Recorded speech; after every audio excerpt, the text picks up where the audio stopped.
Hello ಗೆಳೆಯರೇ, ನಮ್ಮ ಲಾಯ್ಸ್ ಪ್ರಸ್ತುತಪಡಿಸುತ್ತಿರುವ ಕನ್ನಡದಲ್ಲಿ ದೈನಂದಿನ ಸುದ್ದಿ ವಿಶ್ಲೇಷಣೆಗೆ ತಮಗೆಲ್ಲರಿಗೂ ಸ್ವಾಗತ. ಇಂದು ನಾವು ನೋಡಲಿದ್ದೇವೆ ಡಿಸೆಂಬರ್ 27, 2025 ಹಿಂದೂ ಪತ್ರಿಕೆಯಲ್ಲಿರ್ತಕ್ಕಂಥ ಇಂಪಾರ್ಟೆಂಟ್ ಆರ್ಟಿಕಲ್ಸ್ಗಳನ್ನು. ಇವತ್ತಿನ ಸುದ್ದಿ ವಿಶ್ಲೇಷಣೆಗೂ ಮುಂಚೆ ಇರುವಂತಹ ಅನೌನ್ಸ್ಮೆಂಟ್ ಅಂದರೆ 2026 ಪ್ರಿಲಿಮಿನರಿ ಎಕ್ಸಾಮಿನೇಷನ್ ಅಪಿಯರ್ ಆಗ್ತಕ್ಕಂತಹ ವಿದ್ಯಾರ್ಥಿಗಳಿಗೆ ರ್ಯಾಪಿಡ್ ರಿವಿಷನ್ ಪ್ರೋಗ್ರಾಮನ್ನು ಅನೌನ್ಸ್ ಮಾಡಲಾಗಿದೆ. ಇದಕ್ಕೆ ಸಂಬಂಧಪಟ್ಟಂಥ ಒಂದು ಸ್ಕಾಲರ್ಶಿಪ್ ಟೆಸ್ಟನ್ನು ಜನವರಿ 4ನೇ ತಾರೀಕಿನಂದು ಕಂಡಕ್ಟ್ ಮಾಡಲಿದ್ದಾರೆ.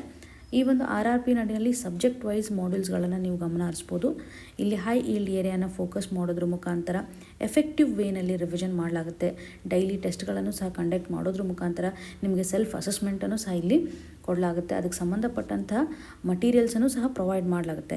ಡೆಫಿನೆಟ್ಲಿ ಈ ಒಂದು RRP ಎಕ್ಸಾಮ್ಗೆ ಬೇಕಾಗುವಂಥ ಕಾನ್ಫಿಡೆನ್ಸನ್ನು ಬೂಸ್ಟ್ ಮಾಡುತ್ತೆ. ಇಲ್ಲಿ ಕೊಟ್ಟಿರುವಂಥ QR ಕೋಡ್ನ ಮುಖಾಂತರ ಡೈರೆಕ್ಟಾಗಿ ರಿಜಿಸ್ಟರ್ ಮಾಡಬಹುದು ಅಥವಾ ಇಲ್ಲಿರುವಂಥ ನಂಬರ್ಗೆ ಕಾಲ್ ಮಾಡಿ ಮಾಹಿತಿಯನ್ನು ಪಡೆದುಕೊಳ್ಳಿ. ಇದೇ ರೀತಿಯಾಗಿ 2027ರಲ್ಲಿ ಎಕ್ಸಾಮ್ ಅಪಿಯರ್ ಆಗ್ತಕ್ಕಂಥ ವಿದ್ಯಾರ್ಥಿಗಳಿಗೆ ಒಂದು ಇಯರ್ ಲಾಂಗ್ ಕೋರ್ಸ್ ಬೇಕಂತಂದರೆ ಅವ್ರಿಗೂ ಸಹ ಒಂದು ಸ್ಕಾಲರ್ಶಿಪ್ ಟೆಸ್ಟನ್ನು ಕಂಡಕ್ಟ್ ಮಾಡಲಿದ್ದಾರೆ. ಇದಕ್ಕೆ ಸಂಬಂಧಿಸಿದಂಥ ಒಂದು ಸಿಲೆಬಸನ್ನು ನೋಡ್ಬೋದು.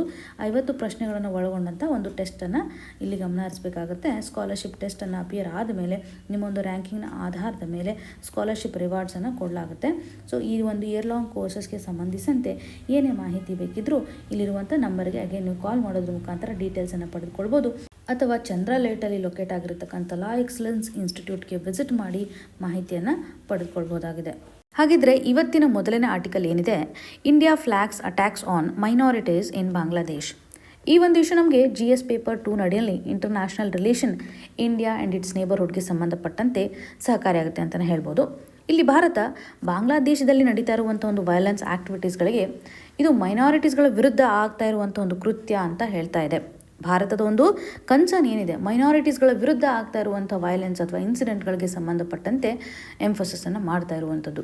ಸೊ ಇವಾಗ ಅಲ್ಲಿ ಮೈನಾರಿಟೀಸ್ಗಳಂತಲೇ ಬಂದಾಗ ಹಿಂದೂಸ್ಗಳ ಒಂದು ಪ್ರೆಸೆನ್ಸನ್ನು ಕಾಣ್ತೇವೆ, ಕ್ರಿಶ್ಚಿಯನ್ಗಳ ಪ್ರೆಸೆನ್ಸ್ ಆಗಿರ್ಬೋದು, ಬುದ್ಧಿಸ್ಟ್ಗಳ ಒಂದು ಪ್ರೆಸೆನ್ಸನ್ನು ಕಾಣ್ತೇವೆ. ಇವೆಲ್ಲ ಮೈನಾರಿಟೀಸ್ ಕಮ್ಯುನಿಟೀಸ್ಗಳ ಪ್ರೆಸೆನ್ಸನ್ನು ನಾವು ಅಲ್ಲಿ ನೋಡ್ಬೋದು. ಸೊ ಇಲ್ಲಿ ನಿಯರ್ಲಿ 2900+ ಅಷ್ಟು ವೈಲೆಂಟ್ ಆ್ಯಕ್ಟಿವಿಟೀಸ್ಗಳು ಮೈನಾರಿಟೀಸ್ಗಳ ವಿರುದ್ಧ ಆಗಿರೋದನ್ನು ಗಮನ ಹರಿಸ್ಬೋದು. ಈ ಹಂತದಲ್ಲಿ ಭಾರತದ ಕನ್ಸರ್ನ್ ಇಷ್ಟೇ, ಈ ಮೈನಾರಿಟೀಸ್ಗೆ ಸಂಬಂಧಪಟ್ಟಂತೆ ಎಷ್ಟರ ಮಟ್ಟಿಗೆ ಅಲ್ಲಿ ಜಸ್ಟಿಸ್ ಸಿಗ್ತಾ ಇದೆ, ಅವ್ರಿಗೆ ಸಂಬಂಧಿಸಿದಂಥ ಒಂದು ಹಾಸ್ಟೈಲ್ ಕಂಡೀಷನ್ ಇದೆನಾ, ಸರಿಯಾಗಿ ಅವರಲ್ಲಿ ವಾಸವಾಗಲಿಕ್ಕೆ. ಏಕೆಂದರೆ ಈ ಎಲ್ಲ ಮೈನಾರಿಟೀಸ್ಗಳ ಮೇಲೆ ಕೃತ್ಯಗಳು ನಡೀತಾ ಇರುವಂಥ ಹಂತದಲ್ಲಿ ಇನ್ಸಿಡೆಂಟ್ ಅಂತ ನೋಡ್ತಾ ಇದ್ದೀವಲ್ಲ, ಇಲ್ಲಿ ಅವರ ಒಂದು ಹತ್ಯೆ ಆಗುವಂಥದ್ದಾಗಲಿ ಕಿಲ್ಲಿಂಗ್ ಆಸ್ಪೆಕ್ಟನ್ನು ನಾವು ನೋಡ್ಬೋದು. ಅಥವಾ ಅವ್ರಿಗೆ ಸಂಬಂಧಪಟ್ಟಂತೆ ಒಂದು ಲ್ಯಾಂಡ್ ಇರುತ್ತಲ್ಲ, ಅದನ್ನೆಲ್ಲನೂ ಸಹ ಅವರಿಂದ ಅದು ಕಿತ್ಕೊಳ್ಳುವಂಥದ್ದು, ಗ್ರ್ಯಾಬಿಂಗ್ ಆಸ್ಪೆಕ್ಟನ್ನು ಸಹ ನಾವು ಇಲ್ಲಿ ಗಮನ ಹರಿಸ್ಬೋದು. ಲಿಂಚಿಂಗನ್ನು ನೋಡ್ತಾ ಇದ್ದೇವೆ. ರೀಸೆಂಟ್ಲಿ ದೀಪು ಚಂದ್ರದಾಸ್ ಅವರ ಒಂದು ಹತ್ಯೆ ಆಗಿರೋದನ್ನು ಸಹ ಗಮನ ಹರಿಸ್ಬೋದಲ್ಲ.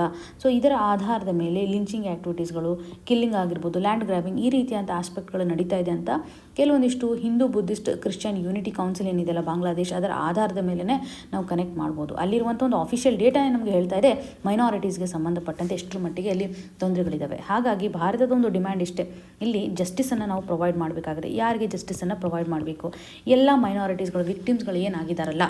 ಯಾಕೆಂದರೆ ಅಲ್ಲಿ ಪೊಲಿಟಿಕಲ್ ಅನ್ಸರ್ಟನಿಟಿ, ಎಲ್ಲ ಒಂದು ಪೊಲಿಟಿಕಲ್ ಪಾರ್ಟೀಸ್ಗಳನ್ನು ನಾವು ಇನ್ಕ್ಲೂಡ್ ಮಾಡಬೇಕು. ಓಕೆ, ಇವಾಗ ಅಂದರೆ ಎಲೆಕ್ಷನ್ ಅಂತ ಬಂದಾಗ ಎಲ್ಲ ಪೊಲಿಟಿಕಲ್ ಪಾರ್ಟೀಸ್ಗೂ ಸಹ ಒಂದು ಇನ್ಕ್ಲೂಸಿವಿಟಿಯನ್ನು ನಾವು ತೋರಿಸಬೇಕು. ಪೊಲಿಟಿಕಲ್ ಪಾರ್ಟೀಸ್ಗಳನ್ನು ಎಕ್ಸ್ಕ್ಲೂಡ್ ಮಾಡೋದ್ರಿಂದನೂ ಸಹ ಒಂದು ಡೆಮೊಕ್ರೆಟಿಕ್ ಆಸ್ಪೆಕ್ಟ್ ಇರೋದು ತುಂಬ important when it comes to the electoral process ಅಲ್ವಾ. ಭಾರತ ಇದಕ್ಕೆ ಸಂಬಂಧಪಟ್ಟಂತೆ ರೀಇಟ್ರೇಟೆಡ್ ಮಾಡಿದೆ, ಇನ್ಕ್ಲೂಸಿವ್ ಆಗಿರತಕ್ಕಂಥ ಒಂದು ಎಲೆಕ್ಷನ್ ಪ್ರೋಸೆಸ್ಸನ್ನು ಅಲ್ಲಿ ತರಬೇಕು ಅನ್ನುವಂಥದ್ದಾಗಿ. ಸೊ ಈ ಒಂದು ಡಿಪ್ಲೊಮ್ಯಾಟಿಕ್ ಸಿಗ್ನಿಫಿಕೆನ್ಸನ್ನು ಇಲ್ಲಿ ಹೈಲೈಟ್ ಮಾಡ್ತಾ ಇದೆ. ಬಿಕಾಸ್ ಇಲ್ಲಿ ಒಂದೆಡೆ ನಾವು ಪೊಲಿಟಿಕಲ್ ಎಕ್ಸ್ಕ್ಲೂಷನ್ಗೆ ಸಂಬಂಧಪಟ್ಟಂತೆ ಫೋಕಸನ್ನು ಮಾಡ್ಬೋದು, ಇನ್ನೊಂದೆಡೆ ಏನಂತಂದರೆ ಹ್ಯೂಮನ್ ರೈಟ್ಸ್ ಪ್ರೊಟೆಕ್ಷನ್ನ ಆಧಾರದ ಮೇಲೆ ಕನ್ಸಿಡರೇಷನನ್ನು ಮಾಡಬೇಕಾಗುತ್ತೆ. ಮೈನಾರಿಟೀಸ್ಗಳ ಒಂದು ಪ್ರೊಟೆಕ್ಷನ್ ಆಗಿರ್ಬೋದು ಹಾಗೂ ಡೆಮೊಕ್ರೆಟಿಕ್ ಪ್ರೊಸೆಸ್ನ ಆಧಾರದ ಮೇಲೆ ಭಾರತದ ಒಂದು ಕನ್ಸರ್ನ್ ರಿಫ್ಲೆಕ್ಟ್ ಆಗ್ತಾ ಇರೋದನ್ನು ಇಲ್ಲಿ ಗಮನ ಹರಿಸ್ತಾ ಇದ್ದೀವಿ. ಸೊ ಇಲ್ಲಿ ಒಂದು ಮಾರಲ್ ಡಿಪ್ಲೊಮೆಸಿಯ ಆಧಾರದ ಮೇಲೆ ಯಾವುದೇ ರೀತಿಯಾಗಿ ನಾವು ಕಂಪ್ಲೀಟಾಗಿ ಅವ್ರಿಗೆ ಇಂಟರ್ಫಿಯರೆನ್ಸನ್ನು ಮಾಡಲಿಕ್ಕೆ ಆಗೋದಿಲ್ಲ, but we can ensure the moral diplomacy. So ಈ ಒಂದು ಆಧಾರದ ಮೇಲೆ ಭಾರತದ ಒಂದು concern human rights, minority protection, democratic ಪ್ರೊಸೆಸ್ನ ಆಧಾರದ ಮೇಲೆ ಇದೆ ಅಂತ ನಾವು ಇಲ್ಲಿ ಗಮನ ಹರಿಸ್ಬೋದು. ಇಂಟರ್ನ್ಯಾಷನಲ್ ರಿಲೇಷನ್ ಆಸ್ಪೆಕ್ಟಲ್ಲಿ ರೀಜ್ನಲ್ ಡಿಪ್ಲೊಮ್ಯಾಸಿ ನೇಬರ್ಹುಡ್ ಪಾರ್ಟ್ನರ್ಶಿಪ್ಪು ತುಂಬ ಇಂಪಾರ್ಟೆಂಟ್ ಆಗುತ್ತೆ. 1971ನಲ್ಲಿ ನಾವು ಅವರಿಗೆ ಸ್ವತಂತ್ರವನ್ನು ಕೊಟ್ಟಿರೋದಾಗಿ ಭಾರತದೊಂದು ಸಪೋರ್ಟನ್ನು ನಾವಿಲ್ಲಿ ಗಮನ ಹರಿಸ್ಬೋದು. ಇಲ್ಲಿ ಒಂದು ಪೊಲಿಟಿಕಲ್ ಡಿಪ್ಲೊಮ್ಯಾಸಿ ಆಗಿರ್ಬೋದು ಅಥವಾ ಸೆಕ್ಯೂರಿಟಿ ಕೋಆಪರೇಷನ್ ಆಧಾರದ ಮೇಲೂ ಸಹ ಸಾಕಷ್ಟು ಪ್ರೊಜೆಕ್ಷನ್ ನೋಡ್ತೇವೆ. ಒಂದು ಸ್ಟೇಬಲ್ ಆಗಿರ್ತಕ್ಕಂಥ ಸಪೋರ್ಟನ್ನು ಪ್ರೊವೈಡ್ ಮಾಡಬೇಕಾಗುತ್ತೆ. ಹಾಗೂ ಇನ್ಕ್ಲೂಸಿವ್ ಗವರ್ನೆನ್ಸನ್ನು ಸಹ ಬಾಂಗ್ಲಾದೇಶದಲ್ಲಿ ತರಲಿಕ್ಕೆ ಭಾರತದ ಒಂದು ಸಪೋರ್ಟನ್ನು ಗಮನ ಹರಿಸೋದು. ಸೊ ಪ್ರಸ್ತುತವಾಗಿ ಏನು ನಡೀತಾ ಇದೆ, ಭಾರತದೊಂದು ಪರ್ಸ್ಪೆಕ್ಟಿವ್ ಈ ಒಂದು ಇಶ್ಯೂಗೆ ಸಂಬಂಧಪಟ್ಟಂತೆ ಏನಿದೆ ಅಂತ ನಾವು ಈ ಒಂದು ಆರ್ಟಿಕಲ್ನ ಮುಖಾಂತರ ಅಪ್ಡೇಷನ್ ಆಗಿ ತೆಗೆದುಕೊಳ್ಬೋದು. ಇನ್ನು ಒಂದು ಆರ್ಟಿಕಲ್ಗೆ ಶಿಫ್ಟ್ ಆಗೋದಾದರೆ, centre fail to define Aravalli hills despite over years effort. ಈ ಒಂದು ಇಶ್ಯೂ ನಮಗೆ GS ಪೇಪರ್ 1, GS ಪೇಪರ್ 2 ಹಾಗೂ GS ಪೇಪರ್ 3ನಲ್ಲಿ ಕನೆಕ್ಟ್ ಆಗುತ್ತೆ ಅಂತಲೇ ಹೇಳ್ಬೋದು. ಎನ್ವಿರಾನ್ಮೆಂಟ್ ಪ್ರೊಟೆಕ್ಷನ್ ಆಗಿರ್ಬೋದು, ಸರ್ಕಾರದ ಒಂದು ಗವರ್ನೆನ್ಸ್ ಪಾರ್ಟಲ್ಲಿ ನೋಡುವಂಥದ್ದು ಆಗಿರ್ಬೋದು, ಅಥವಾ GS 1 ಅಂತ ಬಂದಾಗ ಇಂಪಾರ್ಟೆಂಟ್ ಮೌಂಟೇನ್ಸ್ ಅಥವಾ ಜಿಯೋಗ್ರಫಿಯ ಆಧಾರದ ಮೇಲೂ ಸಹ ಕೆಲವೊಂದಿಷ್ಟು ಫ್ಯಾಕ್ಟ್ಸನ್ನು ನಾವಿಲ್ಲಿ ಕನೆಕ್ಟ್ ಮಾಡಲೇಬೇಕಾಗುತ್ತೆ ಅಂತ. ಸೊ ಇವಾಗ ಅರಾವಳಿಗೆ ಸಂಬಂಧಪಟ್ಟಂತೆ ಸೆಂಟರ್ ಒಂದು ಕ್ಲಾರಿಫಿಕೇಷನ್ಸನ್ನು ಯಾವ ರೀತಿಯಾಗಿ ನಾವು ಕನ್ಸಿಡರ್ ಮಾಡ್ತೀವಿ, ಸುಪ್ರೀಂ ಕೋರ್ಟ್ ಕೊಟ್ಟಿರುವಂಥ ಒಂದು ಡೈರೆಕ್ಷನ್ಗೆ ಸಂಬಂಧಿಸಿದಂತೆ ಒಂದು ರೆಸ್ಪಾನ್ಸನ್ನು ಕೊಟ್ಟಿದೆ. ಹಾಗಾಗಿ ಅರಾವಳಿ ರೇಂಜ್ಗೆ ಸಂಬಂಧಪಟ್ಟಂತಹ ಕೆಲವೊಂದಿಷ್ಟು ಪಾಯಿಂಟ್ಸ್ಗಳನ್ನು ಕನ್ಸೋಲ್ಟೇಷನ್ ಮಾಡಬೇಕಾಗತ್ತೆ. ಇಲ್ಲಿ ಜಗತ್ತಲ್ಲಿ ಅರಾವಳಿ ರೇಂಜ್ ಅಂತ ಬಂದಾಗ ಓಲ್ಡ್ ಫೋಲ್ಡ್ ಮೌಂಟೇನ್ ಅಂತ ಅನಿಸ್ಕೊಳ್ತವೆ ಅಲ್ವಾ. ಓಲ್ಡ್ ಫೋಲ್ಡ್ ಮೌಂಟೇನ್ಸ್ಗಳು ಯಾವ ಒಂದು ಸ್ಟೇಟ್ಸಲ್ಲಿ ಡಿಸ್ಪರ್ಸ್ ಆಗಿದೆ ಅನ್ನೋದನ್ನು ಗಮನ ಹರಿಸುವಂಥದ್ದಾದರೆ, ಈ ಒಂದು ಇಮೇಜನ್ನು ಅಬ್ಸರ್ವ್ ಮಾಡಿ, 4 ಸ್ಟೇಟ್ಸ್ಗಳಲ್ಲಿ ಸ್ಪ್ರೆಡ್ ಆಗಿರೋದನ್ನು ಕಾಣ್ತಾ ಇದ್ದೀವಿ. ಪ್ರಸ್ತುತವಾಗಿ ಡೆಲ್ಲಿ ರೀಜನ್ ಅಡಿಯಲ್ಲಿ ಗಮನ ಹರಿಸ್ಬೋದು, ಹರಿಯಾಣ ಆಗಿರ್ಬೋದು, ರಾಜಸ್ಥಾನ ಆಗಿರ್ಬೋದು, ಗುಜರಾತ್. ಸೊ ಇವೆಲ್ಲವನ್ನು ಕನ್ಸಿಡರ್ ಮಾಡಿದಾಗ 4 ಸ್ಟೇಟ್ನಲ್ಲಿ ಸರಿಸುಮಾರು 700ರಿಂದ 800 ಕಿಲೋಮೀಟರ್ ಸ್ಪ್ರೆಡ್ ಆಗಿರೋದನ್ನು ನೋಡ್ತಾ ಇದ್ದೀವಿ. ಓಕೆ, ಡೆಲ್ಲಿ ರಿಜ್ಜಿಂದ ಹಿಡಿದ್ಬಿಟ್ಟು ಕೊನೆಗೆ ಎಂಡ್ ಆಗೋದು ಎಲ್ಲಂತಂದರೆ ಗುಜರಾತ್ ರೀಜನ್ ಅಡಿಯಲ್ಲಿ. ಓಕೆ, ಸೊ ಇಲ್ಲಿ ಹೈಯೆಸ್ಟ್ ಪೀಕ್ ಯಾವುದಿದೆ ಅಂತಂದರೆ ಗುರು ಶಿಖರವನ್ನು ನಾವು ಕನ್ಸಿಡರ್ ಮಾಡ್ತೀವಿ. ರಾಜಸ್ಥಾನದಲ್ಲಿರ್ತಕ್ಕಂಥ ಒಂದು ಮೌಂಟ್ ಅಬು ರೀಜನ್ ಅಥವಾ ಗುರು ಶಿಖರ ಹೈಯೆಸ್ಟ್ ಪೀಕ್ ಅಂತಲೇ ನೋಡ್ತಾ ಇದ್ದೀವಿ. ಇದು ಎನ್ವಿರಾನ್ಮೆಂಟಲಿ ತುಂಬ ಇಂಪಾರ್ಟೆನ್ಸನ್ನು ತೋರಿಸುತ್ತೆ. ವೈ? ಬಿಕಾಸ್ ಇಲ್ಲಿ ಒಂದು ನ್ಯಾಚುರಲ್ ಬ್ಯಾರಿಯರ್ ಆಗಿ ಆ್ಯಕ್ಟ್ ಮಾಡುತ್ತೆ ಅಂತಲೇ ಹೇಳ್ಬೋದು. ಇಲ್ಲಿ ಥಾರ್ ಡಿಸರ್ಟನ್ನು ನಾವೇನು ಗಮನ ಹರಿಸ್ತಾ ಇದ್ದೀವಿ. ಸೊ ಈ ಒಂದು ಥಾರ್ ಡಿಸರ್ಟಿಂದ ಬರ್ತಕ್ಕಂಥ ಒಂದು ಡಸ್ಟ್ ಪಾರ್ಟಿಕಲ್ಸ್ಗಳು, ಅದರಲ್ಲೂ ಇವಾಗ ಡೆಲ್ಲಿ ರೀಜನ್ಸ್ ಎಲ್ಲ ನೋಡಿದಾಗ ಡಸ್ಟ್ ಪಾರ್ಟಿಕಲ್ಸ್ ಮೂವ್ ಆಗೋದನ್ನು ತಡೆಗಟ್ಟುತ್ತೆ, ಡಸ್ಟ್ ಸ್ಟಾರ್ಮ್ ಆಗ್ತಾ ಇರೋದನ್ನು ತಡೆಗಟ್ಟುತ್ತೆ. ಹಾಗಾಗಿ ಒಂದು ಬಿಗ್ಗೆಸ್ಟ್ ಬ್ಯಾರಿಯರ್ ಆಗೇ ಕನ್ಸಿಡರ್ ಮಾಡುತ್ತೆ. ಇಲ್ಲಿ ಲೋಕಲ್ ಏರಿಯಾದಲ್ಲಿ ಒಂದು ಕ್ಲೈಮೆಟಿಕ್ ರೆಗ್ಯುಲೇಷನನ್ನು ಮಾಡೋದರಲ್ಲಿ ಸಹಕಾರಿಯಾಗುತ್ತೆ ಅಂತಲೇ ಹೇಳ್ಬೋದು.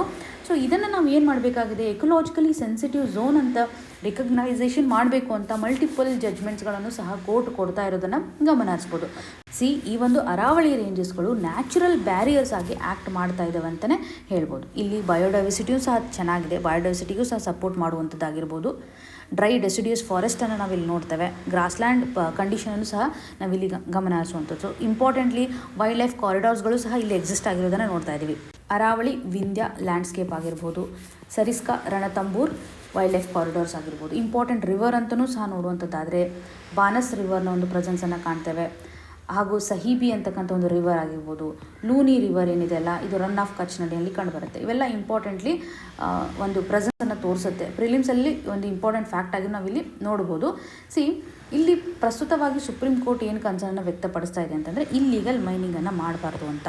ವೈ ಇಲ್ಲೀಗಲ್ ಮೈನಿಂಗನ್ನು ಮಾಡಬಾರ್ದು? ಎನ್ವಿರಾನ್ಮೆಂಟ್ ಪ್ರೊಟೆಕ್ಷನ್ ಮಾಡೋದು ತುಂಬ ಇಂಪಾರ್ಟೆಂಟು. ಮೈನಿಂಗ್ ಆ್ಯಕ್ಟಿವಿಟಿ ಅಂತ ಬಂದಾಗ ಜನರಲಿ ಮೈನಿಂಗ್ ಆ್ಯಕ್ಟಿವಿಟೀಸನ್ನು ಗವರ್ನ್ ಮಾಡ್ತಕ್ಕಂತಹ ಪಾಲಿಸೀಸ್ಗಳು ಅಥವಾ ಲಾ ಅಂತ ನೋಡೋದಾದರೆ ಎನ್ವಿರಾನ್ಮೆಂಟ್ ಪ್ರೊಟೆಕ್ಷನ್ ಆ್ಯಕ್ಟ್ ನಡಿನಲ್ಲಿ ನೋಡ್ತಾ ಇದ್ದೀವಿ. 1986 ಆಗಿರ್ಬೋದು.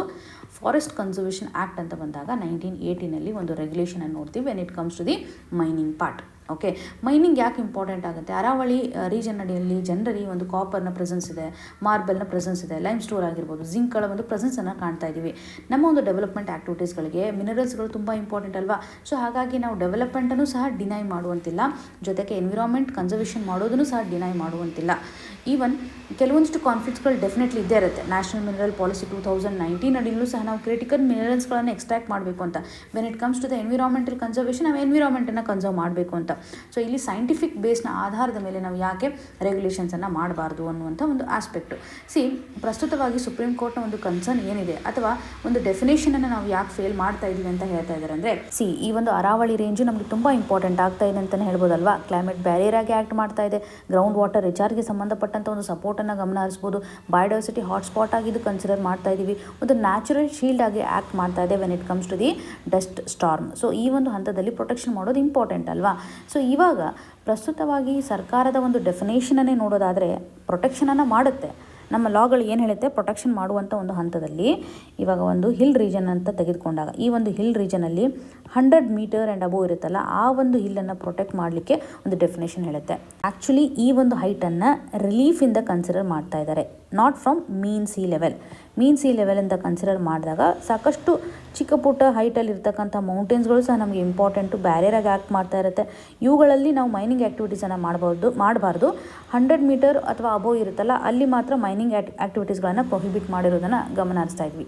ಈ ಒಂದು ಹಂತದಲ್ಲಿ ಮೇಜರ್ ಪೋರ್ಷನ್ ನಮಗೆ ಇಲ್ಲಿ ಪ್ರೊಟೆಕ್ಷನ್ ಆಗದೆ ಇರುವಂಥದ್ದನ್ನು ನೋಡ್ತಾ ಇದ್ದೀವಿ. ನಿಯರ್ಲಿ 92% ಅಷ್ಟು ಪ್ರೊಟೆಕ್ಷನ್ ಆಗಿಲ್ಲ ಅಂತ ಕೆಲವೊಂದಿಷ್ಟು ಡೇಟಾಗಳನ್ನು ಸಹ ನಾವು ಹೇಳ್ತಾ ಇರೋದನ್ನು ಗಮನ ಹರಿಸ್ಬೋದು.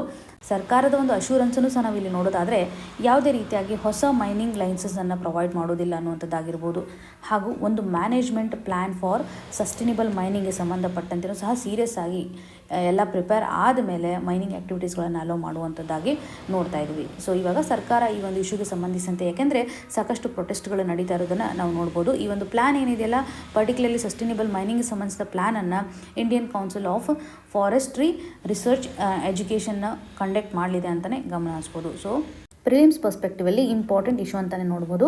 ಮುಂದಿನ ಹಂತದಲ್ಲಿ invasive mosquito species threatens India's 2030 malaria elimination goal. ಈ ಒಂದು ಇಶ್ಯೂ ನಮಗೆ GS ಪೇಪರ್ 3 ನಡಿನಲ್ಲಿ ಡಿಸೀಸಸ್ಗೆ ಸಂಬಂಧಪಟ್ಟಂತೆ ಬೇಸಿಕ್ ಬಯಾಲಜಿ ಆಸ್ಪೆಕ್ಟ್ನ ಆಧಾರದ ಮೇಲೆ ಕ್ವಶನ್ಸ್ಗಳನ್ನು ಫ್ರೇಮ್ ಮಾಡಿರ್ತಾರೆ. ಹಾಗೂ ಭಾರತದ ಒಂದು ಟಾರ್ಗೆಟ್ ಏನಿದೆ when it comes to the health part ಅಂದಾಗ GS ಪೇಪರ್ 2ನಲ್ಲಿ ನಾವು ಗಮನ ಹರಿಸ್ಬೋದು. ಇವಾಗ ಇನ್ವೇಸಿವ್ ಮಸ್ಕಿಟೋ ಸ್ಪೀಷೀಸ್ಗಳ ಮುಖಾಂತರ ನಾವೇನು ಟಾರ್ಗೆಟ್ ಹಾಕ್ಕೊಂಡಿದ್ದೀವಲ್ಲ, ಇಲ್ಲಿ ಟಾರ್ಗೆಟನ್ನು ರೀಚ್ ಮಾಡಲಿಕ್ಕಾಗದೇ ಇರುವಂಥ ಸ್ಥಿತಿಗತಿಗಳಿರುತ್ತೆ, ಹರ್ಡಲ್ಸ್ಗಳು ಕ್ರಿಯೇಟ್ ಆಗುವಂಥ ಒಂದು ಸಾಧ್ಯತೆ ಇರುತ್ತೆ ಅಂತ ಆರ್ಟಿಕಲಲ್ಲಿ ಮೆನ್ಷನ್ ಮಾಡ್ತಾ ಇದ್ದಾರೆ. ಪ್ರಸ್ತುತವಾಗಿ ಮಲೇರಿಯಾವನ್ನು ತಡೆಗಟ್ಟುವಂಥ ಸಂದರ್ಭದಲ್ಲಿ ಭಾರತದ ಒಂದು ಪ್ರೋಗ್ರೆಸ್ ಯಾವ ರೀತಿಯಾಗಿದೆ, 2015ರ ಒಂದು ರಿಪೋರ್ಟ್ ನಮಗೆ ಹೇಳುತ್ತೆ ನಿಯರ್ಲಿ 11.5 ಲ್ಯಾಕ್ ಅಷ್ಟು ಕೇಸಸ್ಗಳು ಇರುವಂಥದ್ದು. ಇವಾಗ 2024 ಅಂತ ಬಂದಾಗ ಆಲ್ಮೋಸ್ಟ್ 2.27 ಲ್ಯಾಕ್ ಅಷ್ಟು ಕೇಸಸ್ಗಳಾಗ್ತಾ ಇರೋದನ್ನು ನೋಡ್ತಾ ಇದ್ವಿ. ಡೆತ್ ಅಂತ ಬಂದಾಗ 78% ಅಷ್ಟು ಡೆತ್ ಡಿಕ್ಲೈನ್ ಆಗಿರೋದನ್ನು, ರಿಡಕ್ಷನ್ ಆಗಿರೋದನ್ನು ನೋಡ್ತಾ ಇದ್ವಿ. ಈ ಒಂದು ಹಂತದಲ್ಲಿ ಭಾರತ ಪ್ರೀ ಎಲಿಮಿನೇಷನ್ ಫೇಸಲ್ಲಿ ಸಾಕಷ್ಟು ಎಫರ್ಟ್ಸನ್ನು ಹಾಕ್ತಾ ಇದೆ ಅಂತಲೇ ಹೇಳ್ಬೋದು. ಇವಾಗ recently ministry of health and family welfare release ಮಾಡಿರುವಂಥ ಒಂದು ರಿಪೋರ್ಟ್ನ ಆಧಾರದ ಮೇಲೆ ಒಂದು ರಿಸೋರ್ಸಸನ್ನು ನಾವಿಲ್ಲಿ ಕಾಣ್ತಾ ಇದ್ದೀವಿ. ಪ್ರಸ್ತುತವಾಗಿ ಎಷ್ಟು ಮಟ್ಟಿಗೆ ರಿಡಕ್ಷನ್ ಆಗಿದೆ ಅಂತ ಒಂದು ಗೌರ್ಮೆಂಟ್ನ ಡೇಟಾ ಆಗಿದೆ ಅಂತಲೇ ಹೇಳ್ಬೋದು. ನ್ಯಾಷನಲ್ ಲೆವೆಲಲ್ಲಿ ಆಗಿರ್ಬೋದು ಅಥವಾ ಗ್ಲೋಬಲ್ ಲೆವೆಲಲ್ಲಿ ಇರ್ತಕ್ಕಂಥ ಒಂದು ಟಾರ್ಗೆಟನ್ನು ನೋಡುವಂಥದ್ದಾದರೆ ಭಾರತ 2027ರಷ್ಟೊತ್ತಿಗೆ ಕಂಪ್ಲೀಟಾಗಿ ಒಂದು 0 ಇಂಡಿಜಿನಸ್ ಮಲೇರಿಯಾ ಕೇಸಸ್ಗಳನ್ನು ನೋಡಬೇಕು ಅನ್ನುವಂಥದ್ದಾಗಿ ಟಾರ್ಗೆಟನ್ನು ಹಾಕ್ಕೊಂಡಿದೆ. 0 ಕೇಸಸ್ಸು ಭಾರತದಲ್ಲಿ ಇರುವಂಥ ಒಂದು ಮಲೇರಿಯಾ ರೇಟನ್ನು ನಾವಿಲ್ಲಿ ಗಮನ ಹರಿಸ್ಬೋದು. ಈ ಟಾರ್ಗೆಟ್ ನಮಗೆ ಇಂಪಾರ್ಟೆಂಟ್ 2027. WHO ಒಂದು ಟಾರ್ಗೆಟ್ ಎಷ್ಟು ಮಟ್ಟಿಗಿದೆ, 2030ಗೆ ಎಲಿಮಿನೇಷನ್ ಮಾಡಬೇಕು ಅಂತ ಹಾಕ್ಕೊಂಡಿದೆ. ಭಾರತ ಒಂದು 3 years ಅರ್ಲಿ ಮಾಡಬೇಕು ಅನ್ನುವಂಥ ಟಾರ್ಗೆಟನ್ನು ಹಾಕ್ಕೊಂಡಿದೆ ಅಂತಲೇ ಹೇಳ್ಬೋದು. ಇಲ್ಲಿ ಡೇಂಜರಸ್ ಸಿಚುವೇಶನ್ ಯಾಕೆ ಆಗ್ತಾ ಇದೆ ಅಂತಂದರೆ, ನಾವು ಇಂಡಿಜಿನಸ್ಲಿ ಇರುವಂತಹ ವೆಕ್ಟರ್ನ ಹೇಗೋ ತಡೆಗಟ್ಟಿದ್ದೀವಿ, ಅಂದರೆ ಮಸ್ಕಿಟೋ ವೆಕ್ಟರ್ಸ್ಗಳೇನಿದೆಯಲ್ಲ ಇದು ಈಸಿಯಾಗಿ ತಡೆಗಟ್ಟಿರೋದನ್ನು ನೋಡ್ತಾ ಇದ್ವಿ. ಇನ್ವೇಸಿವ್ ಅಂತಂದರೆ ಬೇರೆ ಒಂದು ಲೊಕೇಶನಿಂದ ನಮ್ಮ ದೇಶಕ್ಕೆ ಬರ್ತಕ್ಕಂತಹ ಸ್ಪೀಷೀಸ್ಗಳಂತಲೇ ಹೇಳ್ಬೋದು.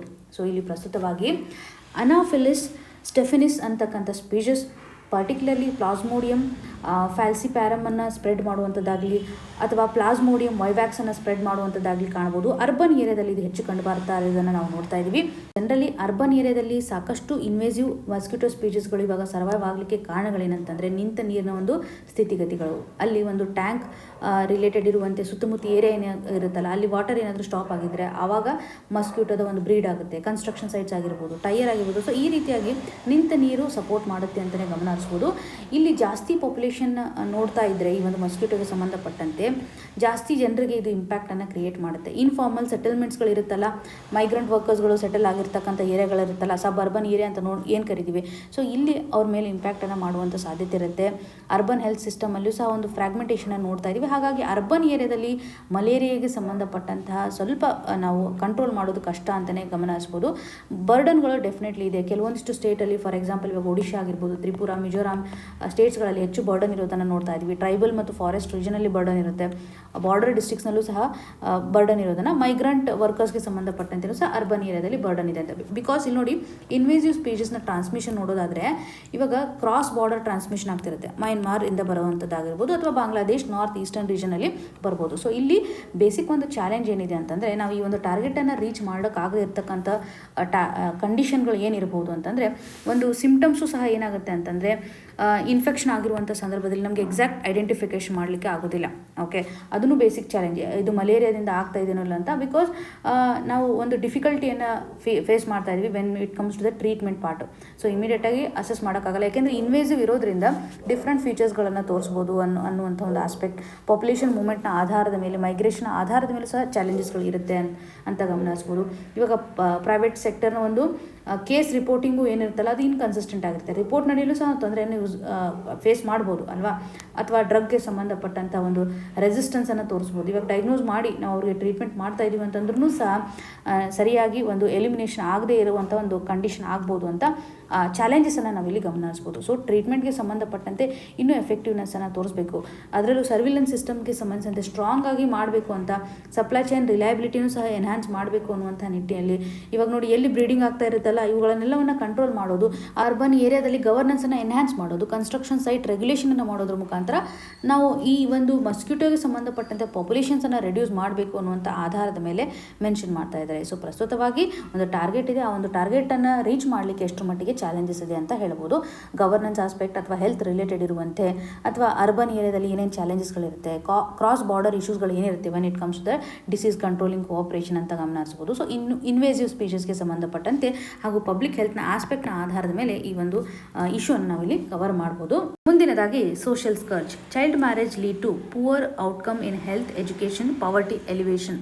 ಈ ಒಂದು ಇಶ್ಯೂ ನಮಗೆ GS ಪೇಪರ್ 2 ನಡಿಯಲ್ಲಿ ಸೋಷಿಯಲ್ ಜಸ್ಟಿಸ್ ಆಸ್ಪೆಕ್ಟ್ ಆಗಿರ್ಬೋದು, ಚೈಲ್ಡ್ ರಿಲೇಟೆಡ್ ಇರ್ತಕ್ಕಂಥ ಇಶ್ಯೂಸ್ ಆಗಿರ್ಬೋದು, ಸೊಸೈಟಲ್ ಆಸ್ಪೆಕ್ಟ್ನ ಆಧಾರದ ಮೇಲೆ ಕನ್ಸಿಡರ್ ಮಾಡ್ಬೋದು. ಭಾರತ ಇವತ್ತು ಚೈಲ್ಡ್ ಮ್ಯಾರೇಜನ್ನು ಎಂಡ್ ಮಾಡಬೇಕು ಅಂತ ಒಂದು ಕಮಿಟ್ಮೆಂಟನ್ನು ಹಾಕ್ಕೊಂಡಿದೆ. 2030 ಒಳಗಾಗಿ ಚೈಲ್ಡ್ ಮ್ಯಾರೇಜ್ಗೆ ಸಂಬಂಧಪಟ್ಟಂತೆ ಒಂದು ಫುಲ್ ಸ್ಟಾಪನ್ನು ಕೊಡಬೇಕು ಅನ್ನುವಂಥ ನಿಟ್ಟಿನಲ್ಲಿ under united nation sustainable development goal ಅಂತಲೇ ಹೇಳ್ಬೋದು.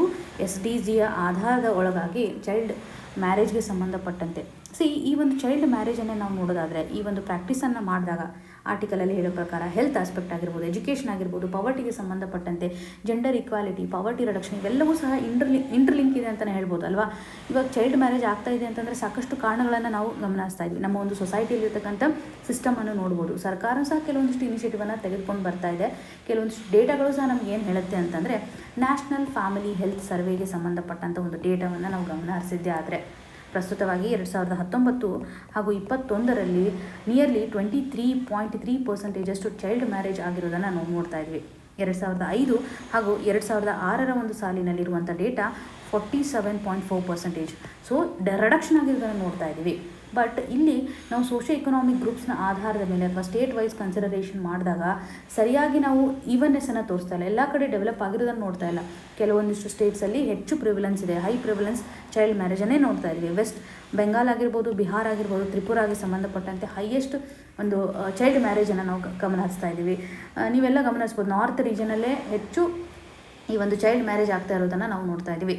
ಚೈಲ್ಡ್ ಮ್ಯಾರೇಜ್ ಅಂತ ಬಂದಾಗ ಪರ್ಟಿಕ್ಯುಲರ್ಲಿ ಈ ಒಂದು ಪವರ್ಟಿ ಕಂಡೀಷನ್ ಆಗಿರ್ಬೋದು, ಎಜುಕೇಷನ್ ತುಂಬ ಇಂಪಾರ್ಟೆಂಟ್ಲಿ ನಾವು ನೋಡಲೇಬೇಕಾಗತ್ತೆ. ಸಾಕಷ್ಟು ರಿಪೋರ್ಟ್ಗಳು ನಮ್ಗೆ ಹೇಳ್ತಾ ಇದ್ದಾವೆ. ನ್ಯಾಷನಲ್ ಫ್ಯಾಮಿಲಿ ಹೆಲ್ತ್ ಡೇಟಾನೇ ನಾವು ಇಲ್ಲಿ ಕನ್ಸಿಡರ್ ಮಾಡುವಂಥದ್ದಾದರೆ, ಈ ಒಂದು ಸರ್ವೇನಲ್ಲಿ UN ಪಾಪ್ಯುಲೇಷನ್ ಫಂಡ್ ಅನಾಲಿಸಿಸ್ ಮಾಡಿರೋ ಪ್ರಕಾರ ನಮ್ಮ ದೇಶದಲ್ಲಿ ನಿಯರ್ಲಿ 40% ಗರ್ಲ್ಸ್ ಪುವರ್ ಬ್ಯಾಕ್ಗ್ರೌಂಡ್ ಹೊಂದಿರೋದಾಗಿ, ಇದರಿಂದಾಗಿ ಲೆಸ್ ದೆನ್ 80 ಇಯರ್ಸಲ್ಲಿ ಚೈಲ್ಡ್ ಮ್ಯಾರೇಜ್ ಆಗ್ತಾ ಇದೆ ಅಂತ ಒಂದು ಆಸ್ಪೆಕ್ಟ್ ಆದರೆ, ರಿಚೆಸ್ಟ್ ಇರುವಂಥ ಒಂದು 8% ಮಹಿಳೆಯರನ್ನು ನಾವು ಕಾಣ್ಬೋದು.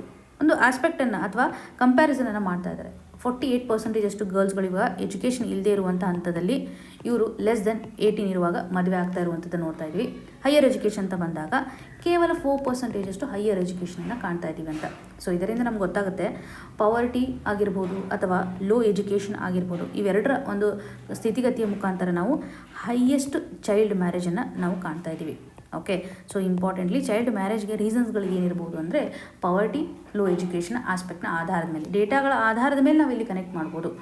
ಈ ಒಂದು ಚೈಲ್ಡ್ ಮ್ಯಾರೇಜನ್ನು ತಡೆಗಟ್ಟಬೇಕು ಅನ್ನುವಂಥ ನಿಟ್ಟಿನಲ್ಲಿ ಡೆಫಿನೆಟ್ಲಿ ಲಾಸ್ಗಳಿದ್ದಾವೆ. Prevention of child marriage act ಅಂತ ನಾವು ನೋಡೋದಾದರೆ 2006ರ ಒಂದು ಆ್ಯಕ್ಟ್ ನಮಗೇನು ಹೇಳುತ್ತೆ, ಇದೊಂದು ಫ್ಲ್ಯಾಗ್ಶಿಪ್ ಇನಿಷಿಯೇಟಿವ್ ಅಂತಲೇ ಹೇಳ್ಬೋದು. ಚೈಲ್ಡ್ ಮ್ಯಾರೇಜನ್ನು ಪ್ರೊಹಿಬಿಟ್ ಮಾಡಲಿಕ್ಕಂತಲೇ ಆದರೆ ವೀಕ್ ಎನ್ಫೋರ್ಸ್ಮೆಂಟ್ ಕಂಡೀಷನನ್ನು ನೋಡ್ತಾ ಇದ್ದೀವಿ. ಚೈಲ್ಡ್ ಮ್ಯಾರೇಜೇ ಆಗಿದ್ದರೆ ಎಷ್ಟೊಂದು ಹೆಲ್ತ್ ಕಾನ್ಸಿಕ್ವೆನ್ಸಸ್ ಆಗುತ್ತೆ, ಸಾಕಷ್ಟು ಅಬಾರ್ಷನ್ಸ್ಗಳಾಗೋದನ್ನು ನೋಡ್ತಾ ಇದ್ದೀವಿ, ಅನ್ಸೇಫ್ ಕಂಡೀಷನ್ಸ್ಗಳು ಕ್ರಿಯೇಟ್ ಆಗುತ್ತೆ. ಅವರು ಡೈರೆಕ್ಟಾಗಿ ಇನ್ಸ್ಟಿಟ್ಯೂಷನ್ಸ್ಗೂ ಸಹ ಹೋಗ್ಲಿಕ್ಕೆ ಆಗದೇ ಇರುವಂಥ ಸ್ಥಿತಿಗತಿಗಳಿರುತ್ತೆ. ಯಾಕೆಂದರೆ ಹಾಸ್ಪಿಟ್ಲಿಗೆ ಏನಾದರೂ ಹೋದರೆ 18 ಇಯರ್ಸ್ ಕಡಿಮೆ ಇದ್ದರೆ ಆವಾಗ ಕ್ವಶನ್ ಮಾರ್ಕ್ ಆಗುವಂಥ ಸಾಧ್ಯತೆ ಇರುತ್ತೆ. ಹಾಗಾಗಿ ಹೆಲ್ತ್ ರಿಸ್ಕು ಸಹ ಜಾಸ್ತಿ ಆಗೋದನ್ನು ನಾವು ನೋಡ್ತಾ ಇದ್ದೀವಿ. ಲಾಸ್ ನಾಡಿನಲ್ಲಿ ಅವರಿಗೆ ಡೆಫಿನೆಟ್ಲಿ ಒಂದು ಕ್ರೈಮ್ ಅಂತ ಕನ್ಸಿಡರ್ ಮಾಡ್ತಾರೆ, ಅಥವಾ ಕ್ರೈಮ್ಗೆ ರಿಲೇಟೆಡ್ ಅಂತಕ್ಕಂತೆ ಅವ್ರಿಗೆ ಪನಿಷ್ಮೆಂಟನ್ನು ಕೊಡಬೇಕಾಗುತ್ತೆ. ಸೊ ಈ ಒಂದು ಹಂತದಲ್ಲಿ ಸಾಕಷ್ಟು ಪ್ರೆಗ್ನೆಂಟ್ ಮಹಿಳೆ 18 ಇಯರ್ಸ್ ಕಡಿಮೆ ಇದ್ದರೂ ಸಹ ಅವ್ರು ವಿಸಿಟ್ ಮಾಡಲಿಕ್ಕೆ ಹೆಸಿಟೇಷನನ್ನು ಮಾಡ್ಕೊಳ್ಳುವಂಥದ್ದು, ಆ ಒಂದು ಕಾನ್ಸಿಕ್ವೆನ್ಸಸ್ಸನ್ನು ಫೇಸ್ ಮಾಡಬಾರ್ದು ಅಂತ ಈ ಒಂದು ಹಂತದಲ್ಲಿ ಹೆಲ್ತ್ ರಿಸ್ಕನ್ನು ನಾವು ನೋಡ್ಬೋದು, ಲಾನ ನೋಡ್ಬೋದು. ಸೋಷಿಯಲ್ ಇಂಪ್ಯಾಕ್ಟ್ ಡೆಫಿನೆಟ್ಲಿ ಇದೆ. ಮೆಟರ್ನಲ್ ಮೊರ್ಟಾಲಿಟಿ ರೇಟ್ಗಳನ್ನು ಕಾಣ್ಬೋದು, ಎನಿಮಿಕ್ ಕಂಡೀಷನ್, ಮಾಲ್ ನ್ಯೂಟ್ರಿಷನ್, ಈ ರೀತಿಯಾಗಿ ಒಂದು ಮಹಿಳೆ ಸಾಕಷ್ಟು ಪ್ರಾಬ್ಲಮ್ಗಳನ್ನು ಸಹ ಫೇಸ್ ಮಾಡಬೇಕಾಗತ್ತೆ. ಹುಟ್ಟಿರುವಂಥ ಮಗುನೂ ಸಹ ಲೋ ಬರ್ತ್ ವೇಟ್ ಆಗಿರ್ಬೋದು, ಇನ್ಫ್ಯಾಂಟ್ ಮೊರ್ಟಾಲಿಟಿ, ಈ ರೀತಿಯಂಥ ಇಶ್ಯೂಸ್ಗಳಿರುತ್ತೆ. ಸೊ ಹಾಗಾಗಿ ಮಹಿಳೆಯರಿಗೆ ಬೇಕಾಗಿರುವಂಥ ಒಂದು ಎಜುಕೇಷನ್, ಅವರನ್ನು ವರ್ಕ್ ಫೋರ್ಸ್ ಪಾರ್ಟಿಸಿಪೇಷನಲ್ಲಿ ತರಬೇಕು, ಡಿಸಿಷನ್ ಮೇಕಿಂಗ್ ಪ್ರೊಸೆಸ್ನಲ್ಲಿ ತರಬೇಕು ಅನ್ನುವಂಥದ್ದಾಗಿ. ಸೊ ಇಲ್ಲಿ ಬರೀ ಸ್ಕೀಮ್ಸ್ಗಳನ್ನು, ಯೋಜನೆಗಳನ್ನು ತರೋದ್ರ ಮುಖಾಂತರ ನಾವು ಈ ಒಂದು ಇಶ್ಯೂನ ಹೋಗ್ಲಾಡಿಸ್ಲಿಕ್ಕೆ ಆಗೋದಿಲ್ಲ. ಬಟ್ ಇನ್ ಡೆಪ್ತ್ ಪ್ರಾಬ್ಲಮ್ಗಳು ಏನಿದೆ, ಓಕೆ, ಸೊ ಅವ್ರಿಗೆ ಬೇಕಾಗಿರುವಂಥ ಒಂದು ಸಪೋರ್ಟ್, ಬಾಲ್ ವಿವಾಹ ಮುಕ್ತ ಭಾರತ್ ಅಭಿಯಾನಿಗೆ ಸಂಬಂಧಪಟ್ಟಂತೆಯೂ ಸಹ ನಾವು ಕನೆಕ್ಟ್ ಮಾಡ್ಬೋದು. ಎಫರ್ಟ್ಸನ್ನು ಹಾಕ್ತಾ ಇದ್ದಾರೆ, ಕ್ಯಾಂಪೇನನ್ನು ಸಹ ಸೆಟಪ್ ಮಾಡ್ತಾ ಇದ್ದಾರೆ. 100 days ನ್ಯಾಷನಲ್ ವೈಡ್ ಕ್ಯಾಂಪೇನನ್ನು ಸಹ ನೋಡ್ಬೋದು. ಬಾಲ ವಿವಾಹ ಮುಕ್ತ ಭಾರತ್ ಅಭಿಯಾನ್, ಇಂಪಾರ್ಟೆಂಟ್ಲಿ ನಾವು ಈ ಒಂದು ಚೈಲ್ಡ್ ಮ್ಯಾರೇಜ್ಗೆ ಸಂಬಂಧಪಟ್ಟಂತೆ ತೆಗೆದುಕೊಂಡಿರುವಂಥ awareness program. Even Beti Bachao Beti Padhao programme ಸಹ ಇಂಪಾರ್ಟೆಂಟ್ ಆಗುತ್ತೆ. ಇಲ್ಲಿ ಒಂದು ವಲ್ನರಬಲ್ ಕಮ್ಯುನಿಟೀಸ್ಗೆ ಬೇಕಾಗ್ತಕ್ಕಂಥ ಸಪೋರ್ಟನ್ನು, ಸ್ಕೂಲ್ಗೆ ಬರುವಂಥ ಆಸ್ಪೆಕ್ಟ್ನ ಆಧಾರದ ಮೇಲೆ ಶಾಲೆಗೆ ಬಂದರೂ ಸಹ ಅಲ್ಲಿ ಒಂದು ರಿಟೈನ್ ಆಗಬೇಕಲ್ಲ, ಶಾಲೆಯಲ್ಲಿ ಅವ್ರು ಕಂಟಿನ್ಯೂಷನ್ನ ಮಾಡಬೇಕು ಅನ್ನುವಂಥ ನಿಟ್ಟಿನಲ್ಲಿ ಬೇಟಿ ಬಚಾವೋ ಬೇಟಿ ಪಢಾವೋ ಪ್ರೋಗ್ರಾಮನ್ನು ಸಹ ನಾವು ನೋಡ್ಬೋದು. ಸೊ ಗ್ಲೋಬಲ್ ಡೈಮೆನ್ಷನ್ ಆಧಾರದ ಮೇಲೆ ನೋಡೋದಾದರೆ ಸಸ್ಟೈನಬಲ್ ಡೆವಲಪ್ಮೆಂಟ್ ಗೋಲ್ಸ್ನಲ್ಲಿ ಇರ್ತಕ್ಕಂಥ ಒಂದು ಪ್ರೊವಿಷನ್ಸ್. ಸೊ 9 ಪ್ರೋಗ್ರಾಮ್ಗಳು ಜನರಲಿ ಔಟ್ ಆಫ್ 17 ಒಂದು ಚೈಲ್ಡ್ ಮ್ಯಾರೇಜ್ಗೆ ಸಂಬಂಧಪಟ್ಟಂತೆ ಕನೆಕ್ಟನ್ನು ಮಾಡುತ್ತೆ ಅಂತ ಹೇಳ್ಬೋದು. So particularly sustainable development goal 3 ಆಗಿರ್ಬೋದು, 4, 5, 8, 10 ಇವೆಲ್ಲ ಗೋಲ್ಸ್ಗಳಿಗೂ ಸಂಬಂಧಪಟ್ಟಂತೆ ಚೈಲ್ಡ್ ಮ್ಯಾರೇಜ್ ಇಂಟರ್ಲಿಂಕನ್ನು ತೋರಿಸುತ್ತೆ. ಎಜುಕೇಷನ್ ಆಸ್ಪೆಕ್ಟ್ ಆಗಿರ್ಬೋದು, ಜೆಂಡರ್ ಈಕ್ವಾಲಿಟಿ ಆಸ್ಪೆಕ್ಟ್ ಆಗಿರ್ಬೋದು, ಪವರ್ಟಿ ಆಸ್ಪೆಕ್ಟ್ ಆಗಿರ್ಬೋದು, ಇವೆಲ್ಲವನ್ನು ನಾವು ಕನೆಕ್ಟ್ ಮಾಡ್ಬೋದು. ಇದಕ್ಕೆ ಸಂಬಂಧಪಟ್ಟಂತೆ ನೆಸೆಸರಿ ಸ್ಟೆಪ್ಪನ್ನು ತೆಗೆದುಕೊಳ್ಬೇಕು. ಇದರಿಂದ ಇನ್ಕ್ಲೂಸಿವ್ ಗ್ರೋತನ್ನು ನಾವು ಅಚೀವ್ ಮಾಡಲಿಕ್ಕೆ ಸಾಧ್ಯತೆ ಇದೆ.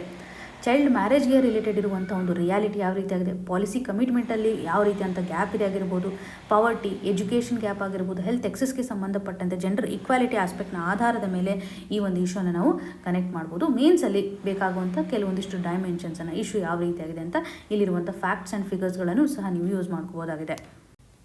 ಮುಂದಿನ ಹಂತದಲ್ಲಿ ಡಿಕೋಡಿಂಗ್ ಏರ್ ಪೊಲ್ಯೂಷನ್ ಕನ್ಸರ್ನ್ಸ್ ಇನ್ ಡೆಲ್ಲಿ NCR. ಈ ಒಂದು ಇಶ್ಯೂನ GS ಪೇಪರ್ 3 ನಡಿಯಲ್ಲಿ ಎನ್ವಿರಾನ್ಮೆಂಟ್ ಪೊಲ್ಯೂಷನ್ಗೆ ಸಂಬಂಧಪಟ್ಟಂತೆ ಕನೆಕ್ಟ್ ಮಾಡ್ಬೋದು.